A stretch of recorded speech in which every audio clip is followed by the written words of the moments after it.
Olá, bom dia. A equipe é composta por mim, Carla, Amanda Souza e Suzane Teixeira. E nosso trabalho tem como título Projeto de Valorização dos Resíduos Oriundos de Empresa de Beneficiamento de Camarão em Belém Pará. Esse projeto é referente à disciplina de tratamento de resíduos. Bem, começaremos então abordando a problemática do nosso projeto. A região norte é conhecida por ser um grande produtor de pescado no Brasil. Daqui saem crustáceos não somente para o resto do país, porém também são exportados para diversos lugares do mundo. Estima-se mais ou menos uma produção de camarão que chega a 65 mil toneladas ao ano, ou seja, é muito camarão produzido. E esse camarão, aqui da região norte, ele é não somente advindo das grandes e médias empresas, mas também dos pequenos produtores, da pesca artesanal. Entretanto, existem muitas beneficiadoras de camarão instaladas aqui. Vista a quantidade de rios e da fauna da região, esse ramo acaba se tornando lucrativo para muitas empresas, gerando renda para os empresários e também para a região norte em si. Entretanto, ao passo que há uma grande produção de camarão em toda a região, há também uma enorme quantidade de resíduos gerados desse processo, tanto dos pequenos produtores quanto das grandes empresas. Os resíduos gerados no processo de beneficiamento do camarão, que é a parte do processo em que o camarão é higienizado e são retiradas as cascas dele, consegue gerar números exorbitantes de resíduo. Para se ter noção, essa casca retirada compõe praticamente 50% do animal, ou seja, praticamente metade do produto é descartado nesse processo de beneficiamento. Essa casca retirada se classifica como um resíduo classe 2A, não inerte, ou seja, são aqueles resíduos não perigosos e que podem ter propriedades tais como biodegradabilidade, combustibilidade ou solubilidade em água. Portanto, segundo a Política Nacional dos Resíduos Sólidos, esse resíduo deve ser destinado ao aterro. Então, como dito, nesse processo de beneficiamento estão geradas diariamente quantidades exorbitantes de cascas e que, com o tempo, mesmo destinadas corretamente ao aterro, elas podem causar alguns problemas, como a formação de lixiviado, o mau cheiro, a proliferação de vetores e doenças e penetração de águas subterrâneas, além do desequilíbrio ambiental. Portanto, o nosso trabalho tem como proposta a valorização desse resíduo, como estratégia não somente para a redução do impacto dessa casca no ambiente, mas também para a formulação de um produto biotecnológico que também contempla a sustentabilidade. Nós pretendemos, a partir dessa casca, extrair o polímero conhecido como quitosana, que será detalhado logo em seguida, para a produção de um material bioabsorvente que poderá ser utilizado para o tratamento de efluentes industriais. Ou seja, será dada uma destinação adequada para essa casca, que aparentemente é sem valor algum para a indústria, ao passo que é formulado um produto que também visa o tratamento de um resíduo de um efluente industrial. A empresa escolhida para o projeto será a Amazonas Indústrias Alimentícias S.A., mais conhecida como Amasa. Nós pretendemos destinar a casca dessa empresa para a produção do biosolvente. A Amasa é uma empresa consolidada no mercado aqui na região norte e ela é mais precisamente localizada no bairro da Pratinha, em Belém. E não só é uma grande produtora de pescado, porém também exportadora de camarão para o resto do Brasil e do mundo. A maioria do camarão que sai daqui pertence à Amasa, e segundo o site da própria empresa, mais de 70% dos camarões capturados do mar na costa norte do país são processados por ela. E bem, para a justificativa do projeto e da escolha da empresa, se dá porque, baseado nos autores Assunção e Pena, em 2007, a maioria das produtoras do estado do Pará, praticamente todo o resíduo que é gerado nessas indústrias, no processamento do camarão rosa, é descartado. Esses resíduos, na maioria das vezes, não são vendidos ou tratados, eles são apenas destinados ao aterro. Portanto, ainda não há uma intervenção biotecnológica, sendo que, como foi dito anteriormente, essa casca compõe mais da metade do peso do animal, ou seja, é um grande desperdício, além de que ela pode causar aqueles problemas citados quando lançada ao ambiente. Portanto, nós vemos como uma oportunidade a utilização dessa casca de camarão, que representa uma grande preocupação ambiental nos empresários, nessas empresas, em transformá-la em um produto que também pode ser destinado ao tratamento dos resíduos, ou seja, que contempla o meio ambiente, a questão da sustentabilidade. Bom, dando continuidade à apresentação, eu vou falar a respeito da quitosana, né, que é um biopolímero que advém da quitina. A quitina é a segunda substância orgânica mais abundante na biosfera, superada apenas pela celulose, mas a sua taxa de reposição chega a ser 2 vezes superior à celulose. Ela é encontrada na matriz da estrutura esquelética de invertebrados, artrópodes, anelídeos, moluscos. E para a obtenção da quitosana, a partir da quitina, ela precisa ser submetida a um tratamento específico, com soluções específicas, como vemos aqui, a desmineralização, a desproteinização, a despigmentação, já que estamos falando de camarão rosa da região. E é um bipolímero com uma vasta gama de propriedades atrativas, as quais incluem fonte de obtenção renovável, não toxicidade, é biodegradável, além de seu caráter policatiônico. O que isso quer dizer? Ele permite uma grande interação com moléculas de pigmentos e íons. Os biosolventes de quitosanas têm sido desenvolvidos a partir de diversas formas físicas, sendo que os filmes e em pó estão entre os mais utilizados. Porém, os biosolventes à base de quitosana com alginato apresentam-se promissoras aplicações, já que a operação da biosorção em função da elevada área superficial pode promover o maior acesso aos grupos funcionais, uma maior reatividade e possibilidade de escalonamento. Bom, nesse contexto, o biosolvente à base de quitosana poderiam tornar-se uma alternativa para serem aplicados no processo de purificação de compostos orgânicos, como o glicerol proveniente da produção de biodiesel, como vemos no estudo de Farias e colaboradores de 2013. Outra aplicação seria utilizar para a remoção de crômio, como no estudo de Vieira de 2009. Além disso, ele pode ser utilizado para a remoção de metais pesados e corantes reativos. Ou seja, existe uma gama de aplicações que o biosolvente pode ser utilizado. Porém, a quitosana, né, na sua forma pura, ela não consegue capturar essa gama de metais pesados, corantes, etc. Por isso, ela precisa de ser incorporada a uma esfera, da qual iremos utilizar o alginato. Juntamente o emprego da técnica da adsorção, que vem sendo um dos melhores métodos de tratamento desses efluentes, por possuir várias vantagens, como baixo custo, eficiência e simplicidade. Quando ocorre a transferência de uma substância constituinte da fase líquida para uma fase sólida, esse processo é chamado de adsorção. E a adsorção ela envolve a acumulação de uma substância em uma interface, onde ocorre a separação de uma fase, denominada de adsorvato, para a superfície de outra fase, que é o adsorvente.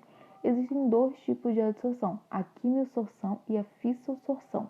Iremos trabalhar com a fissosorção, que é quando a interação entre o adsorvente e o adsorvato envolve ligações intermoleculares, como as forças de Van der Waals. E esse fenômeno é reversível, o que faz com que o adsorvente possa ser reutilizado. Mas quanto ao alginato? O alginato ele é um polissacarídeo extraído de algas marinhas, principalmente de algas marrons, podendo ser usado para imobilização e tecnologia de encapsulamento.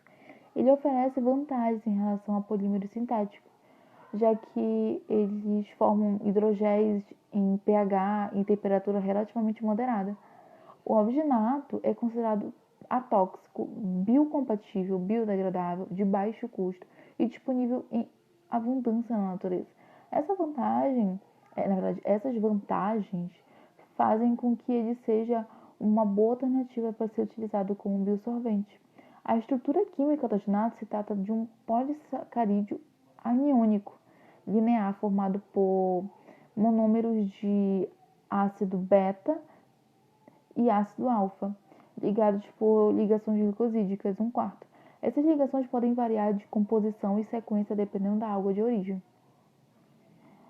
Bom, tendo dito isso, a dissorção utilizando a microesfera de alginato como a biosorvente é uma alternativa muito viável, tendo em vista o cenário de poluição atual.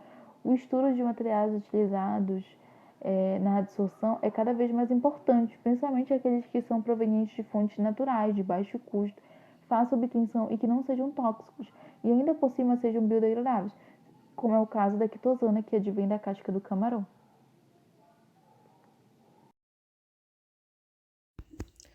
Bom, e aqui está o nosso plano de ação. Como já foi dito, algumas etapas, como a justificativa, o que nós vamos fazer, que é a coleta desses resíduos de camarão para a extração do pó de quitosana para a produção de um biosolvente, que será destinado ao tratamento de efluentes industriais.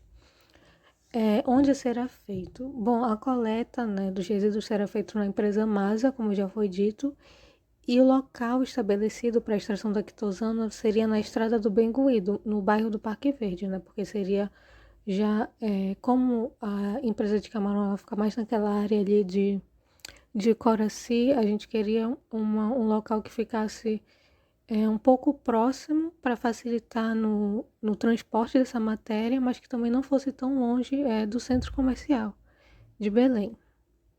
E bom, quem irá fazer, né, é uma equipe formada por graduandos em engenharia de bioprocessos e empresas parceiras de transporte e embalagem, com custos de investimento inicial em equipamento de 3.600 e custos fixos de transporte, matéria-prima, energia e aluguel de 450 e 2.100. E aqui o nosso plano de gerenciamento de resíduos sólidos, o PGRS, que como não estava com. Não, eu acabei tirando uma das etapas do plano de ação que eu mostrei anteriormente, que era de como nós íamos fazer. Porque para poder entrar em detalhes mais nessa parte aqui, desse plano.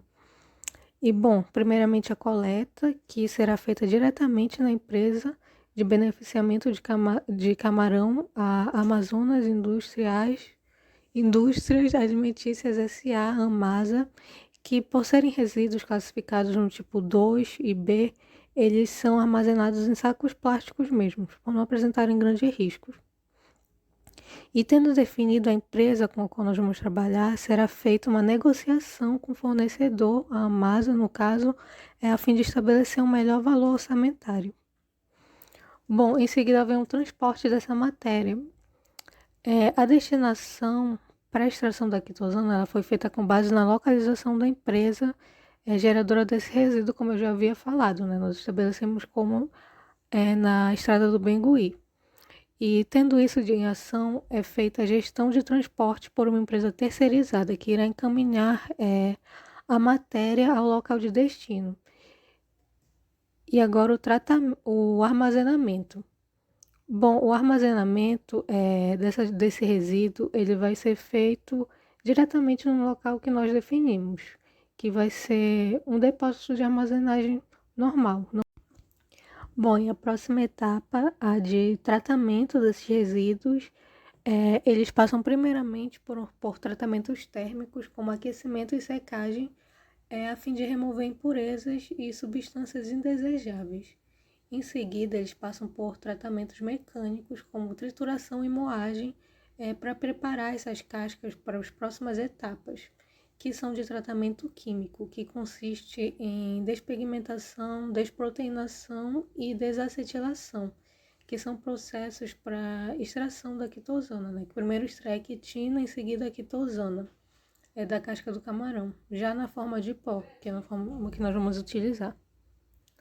Bom, depois disso é feita a armazenagem, dessa vez controlando as variáveis, um local de armazenamento com variáveis mais controladas, né, que vão ser embalagens fechadas e mantidas numa temperatura de 20 graus Celsius. Bom, e por último, a destinação final do produto também, que vai ser feita também por uma transportadora terceirizada. E esse produto ele vai ser destinado para empresas que buscam o tratamento de efluentes como metais pesados e sais. Tudo isso, claro, consta detalhadamente no documento escrito que nós vamos enviar. E aqui é só um resumo, um esquema mais assim resumido do nosso PGRS. Outra coisa também é que os transportes seriam realizados por empresas diferentes, porque na de resíduos seria uma grande quantidade, né? Nós vamos precisar de uma grande quantidade para a produção do pó, né? Da extração da quitosana. enquanto que na do transporte do produto final seria uma empresa de entrega mesmo normal, que nós vamos encaminhar para a indústria, a empresa que deseja obter o produto. Bom, e agora os resultados esperados. Para o produto final do pó de quitosana, a gente espera uma eficácia de 85% para metais à base de enxofre. Tendo em vista que estudos eles mostram a grande capacidade da quitosana em selecionar de forma efetiva compostos de enxofre, estes por atuarem como complexos nas moléculas adsorventes. Ou seja, a gente não espera menos que 85% para a dissorção desses metais de enxofre, para a seleção desses metais. E sendo assim, sendo possível tratar resíduos de sulfato, por exemplo, que é um resíduo muito comum de indústrias metalúrgicas. E outro resultado também é a redução de considerável quantidade de resíduos de crustáceos na região e também diminuição de efluentes industriais contendo os metais pesados em rios e lagos. E assim diminuir a contaminação desses rios e lagos, desses rios e lagos locais, no caso. E é isso, o nosso trabalho. Obrigada. A gente buscou dar uma solução para um resíduo, para um problema, e ainda assim fornecer um produto a partir desse resíduo com um valor agregado e também um valor ecológico também, né? No caso do tratamento dos efluentes industriais. E é isto. Beijos.